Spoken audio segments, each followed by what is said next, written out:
ବାପାଙ୍କ ଫଟୋଟା ବୈଠକଖାନା କାନ୍ଥରେ ବେଶ ମାନୁଛି ନା କଣ କହୁଛୁ ରାଜୁ? ହଁ ଭାଇ, ଚାକିରିରୁ ରିଟାୟାର କରି ଗାଁକୁ ଫେରିଲା ପରେ ଏଇ ବୈଠକଖାନା ଥିଲା ବାପାଙ୍କର ସବୁଠୁ ବଡ ତୀର୍ଥ। ତାଙ୍କର ଶେଷ ଜୀବନଟା ଏଇ ଚାରି କାନ୍ଥ ଭିତରେ କଟିଛି।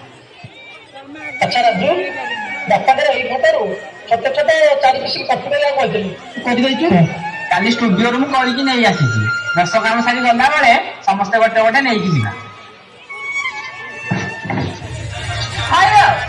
ତମକୁ ରାତି ସାରା ଆକ୍ଷ କରି ବୁଝେଇ କହିଲି, ତଥାପି ବୁଝିପାରିଲେନି। ସକାଳ ପରଠାରୁ ସେଇ 100 ଟଙ୍କାରେ ଲାଗିଗଲ। 100 ଟଙ୍କା ସରିଲାନି ମୋଲା ଯା। ମୁଁ ରାତି ସାରା ଉଦ୍ଧାର ଦେଖିଲା ବେଳକୁ ନା ମୁଗୁରା କଥା ମିଳିଲା।